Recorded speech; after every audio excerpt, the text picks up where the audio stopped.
All right, party people. This your man Griff. On the road again. Just can't stop being on the road again. Every time I look up, I'm out here. Notarizing on the road again. Oh man, oh man. All right, had to do some trailing docs this morning. Had a little time debacle. I misunderstood her. Thought she wanted to meet at 8:30. Needed to meet at 9. So that put me a little behind on what I was trying to do. Woke up late this morning, but it's okay. I'm gonna get it all done. So I'm running home now to actually grab the docs. I should have took it with me, but I was like, nah, I'm gonna go knock this out at 8:30. I be no biggie, no biggie. So I gotta go by the house anyway. So I'm gonna swing home, grab that stuff, and keep going. I just wanted to just give a big shout out to all of y'all who have been putting forth all the right effort to do this business. Many of you, I know it's different. You know, it's not. Sometimes you're seeing that it's not what you expected. The business is a little different than what people have communicated out there, but I have to give you your due because y'all sticking in here. Y'all like, okay, I'm making the adjustments, and that's to me what this business is about: making the adjustments. Two individuals that are really doing great at it, not that other people aren't, but that I personally know that are doing really well at making the necessary adjustments for this business is my man Caprinis out there in California, and Tracy, she's here in Virginia. And I tell you, both of them are doing it full time. And I get calls from them or texts from time to time that, hey, I see what you're talking about, Griff. I remember you saying a story about that. I remember you telling me this. And sometimes I'll be honest, I can overload people with information, but it's really to just so you can say, okay, I heard it. I may not remember all the details, but then when you see the scenario comes up, you'll be like, wait a minute. I think Griff mentioned something like this, either in a video or he said something directly to me about this. And then people start thinking and like, wait a minute, hold up. And then they start using that deductive logic and reasoning and be like, this carry the 2 minus the 3 square rooted by pi. Okay, I know what to do. So it seems like you got overwhelmed or overloaded. And that's what my girl Tracy was saying. She's like, Griff, this is a lot. I said, yeah, but trust me, it's gonna come in handy down the road. And day by day, she's seeing, okay, yeah, okay. And even if she forgets something that I said, she'll call me up and I say, now remember when I said, oh yeah, okay. And then it'll come back. I found that it's best for me to sometimes overshare because in the beginning, which a lot of y'all don't know, I wasn't doing it. I was just giving people answers. They would call or I would meet with them and I just say, here you go. And no backstory, no context to it, no historical reference or anything. And what was happening was that people would get out there and they would see stuff. I knew that they might see it, but I didn't say it because it was like, well, that's not what they asked for. They asked for it. And then I had to go back into a long explanation to some degree of helping them get and understand because it was throwing them off. So now what I found out over the last 3 years is that if I just put it out there, it's helping people better. It's overwhelming in some cases, ain't gonna lie. But the persons are able to see when they get in that situation, it's like, okay, I got you now. I'm with you. So I have to give applause to those, especially those two Caprinas. But man, he sees it. He tells me all the time. He'll be like, "Yo, I see what you're saying. Okay, yeah, man. This is exactly like what you said, or worse, over here in California, or whatever the case may be." But he's doing good, and I think it helped prepare him so that when he did come across those scenarios, and you just never know when that might happen, he was able to make the necessary adjustment and rock and roll with it. So he's doing good. Tracy's doing good, and several others are coming along. The one-on-one students, I don't know if students is the right word, but the one-on-one individuals that book me for that, they're coming along. One of them just did her first notarization. Very, very proud of her. So she got out there and did it, So she's like, hey, I'm gonna just go ahead and give this a shot. And she did good, It sounds, from what she explained, I don't see where she messed up on the notarization part. It was a little unique for her the way it was laid out, but to me, it didn't throw her off too much to where she couldn't do the notarization. So she was able to get through that, and I think that helped her. Well, I know it helped her for the next one, because once you get that first one, done, it sets you at ease, because I would say almost 98% of the time, the very, very first notarization you see might not be a certificate that you have looked at from the NNA or through your state, meaning the format of it. So you're seeing something that's formatted completely different than what is in the books. And it's like, what the heck to do with this? Well, as I've always shared, you look at the elements. What are the elements? Not the earth, wind, and fire elements, but the elements of your notarial certificate. And what do you supposed to have in accordance with your state law? And does that notarial certificate that you're looking at, even though it's formatted a little funky, does it have those proper elements? And if it does, then you rock with it. If it doesn't, you can add those elements to it if there's sufficient space to do that, because sometimes it's not. Or you do what?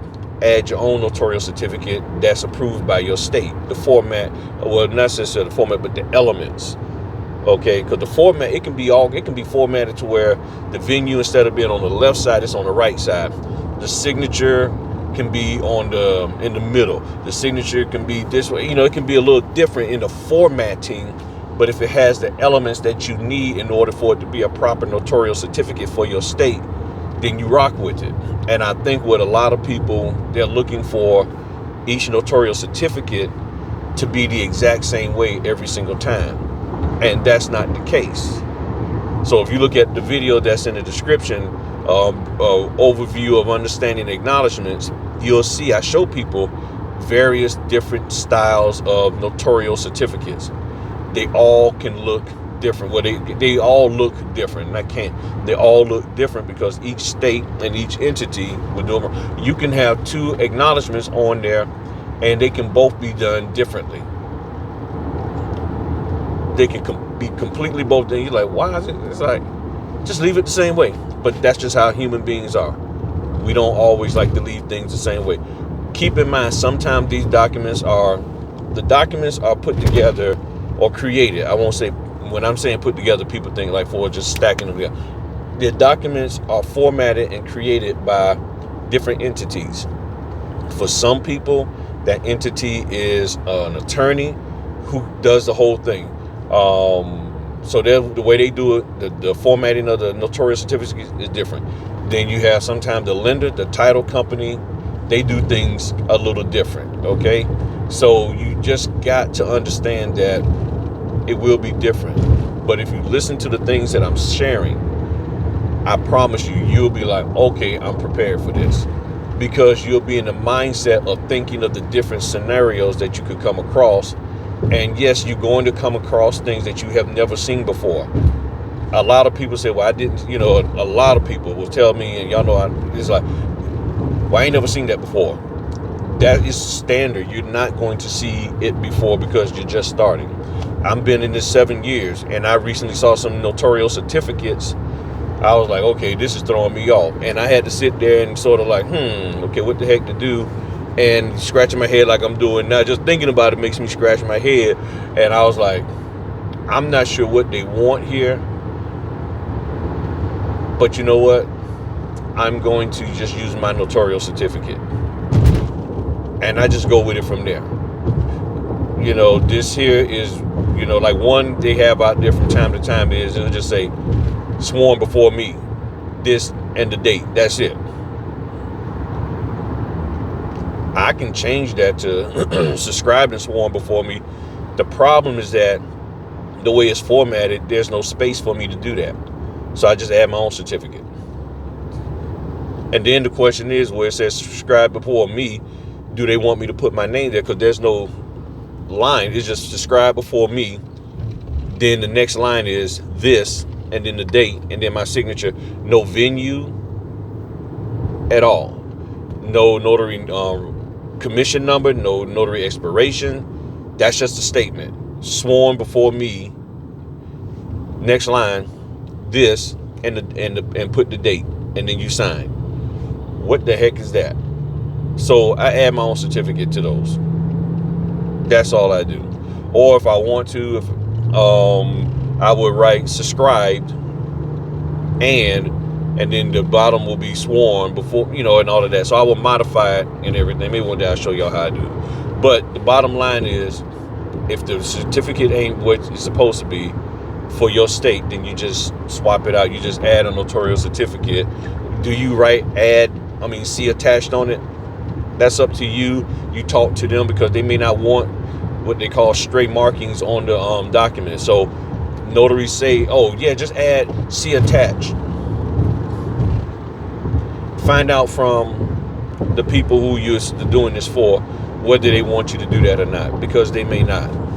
But it's little things like this is what helps you to navigate this business. So again, I just want to say thanks to all of y'all who are actually going out here and doing the business. You're finally getting off the sideline. Even if you're working a job, 2 jobs, I know some people that work in 2 jobs, and you're still putting forth the effort to do this business. So I applaud you. Don't give up. Don't allow what a lot of people out there say overwhelm you, because people are making this and they're speaking about this business in a complicated manner, to the point that you can't actually do it because you're trying to be perfect. You're trying to be so error-free, like you're just never going to make a mistake, and it's stressing you out. And you're going to have to stop that. And I'm telling you, if anybody's teaching you from the standpoint of being perfect, I never make mistakes and all that, they're a lie. Mistakes to be made. They may not admit to it, but there's nobody out here who's completely error-free. And if by chance somebody is, I guarantee you their experience for is seen of a wide variety of notarial certificates, the formatting of them is very limited, because they might just have always worked inside a title office. And if they've been direct the whole time, and you see the same document day in and day out, the same formatting day in and day out, then of course it's easy for you not to make a mistake, because you see the same thing. It's hard for you not to know where your kitchen at in your house, because it's the same kitchen, the same layout every single day you wake up. But when you start going into other homes, the kitchen not on this side, it's on that side. You go into some fancier homes, the kitchen's upstairs. Yeah, the kitchen's 10 times bigger than yours. So now you got to navigate it. The cups ain't on this side, it's over there. So this thing of I never make mistakes and all of that kind of stuff, do you know how to correct the mistakes you make? That's the thing. So I just again say thank you for all of y'all out here giving your best, doing your best, whether it's apostille, estate planning, just general notary, loan closing. It doesn't matter to me, as long as you're out here doing what you can to make the money that you need to make for yourself and your family. That's the most important thing. I have nothing to try to sell you on for as, trying to, I never promised anybody that they're going to make a certain amount of money. And I'm always leery on people who lead with, hey, you can make all of this money. Y'all have never heard me say that if you get in this business, you're going to make this money. I don't know what money you're going to make or can make, because every area is different. But what I do know is if you are consistent in understanding what's the right things to do and how to do it correctly, not being perfect, but doing it correctly, you can make the money you need to make for your family, provided the area that you live in is an area that's pretty busy with requests for notarial services of whatever type. So So I'm just be straight with you. Just be mindful and careful of people with all of this promising of the money you can make. They don't know what you can make. They don't know they don't know how motivated or unmotivated you are. They don't know how focused you can be or how distracted you can be that will interfere with that. They don't know how anal retentive you are and how much you overthink. They don't know any of these things, because if they did, and for many of you who are stuck in the constant cycle of overthinking, overanalyzing, being anal retentive over every little thing, you ain't making the money. And the reason why is because of those factors, and they don't count for any of that in telling you, oh, you can make $10,000 a month.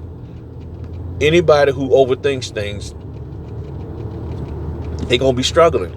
And the moment you have the opportunity to do it, well, do I know this? Well, what if there's this? And what if there's that? I don't know. Well, oh, let me check. And then people get the order and then they overthink, oh, no, that is on the wrong side of the page. Why is it on the wrong side of the page? Because that ain't what I've seen before. I've never seen this, so it's not here. It's over there. But can you fill it out? Does it meet your state requirements? I mean, yeah. But it says Notary Public. It doesn't say Notary Public signature. So because it doesn't say signature, do I print or do I sign? It doesn't say stamp over here. Do I put stamp or do I not?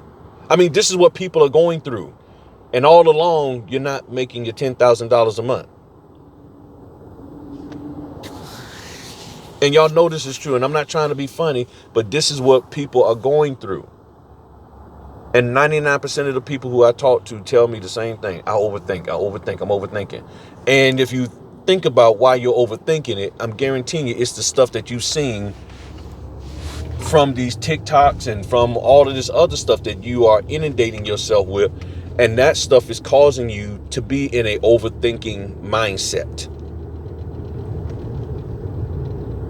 And it's like, why are you overthinking? What's causing you to overthink?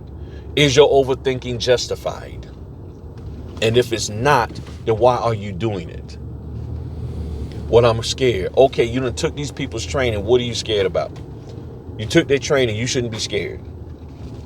Nobody should be scared after dealing with me. And if you are, it's primarily because you're still stuck on what those other people said. And that's what I found to be true.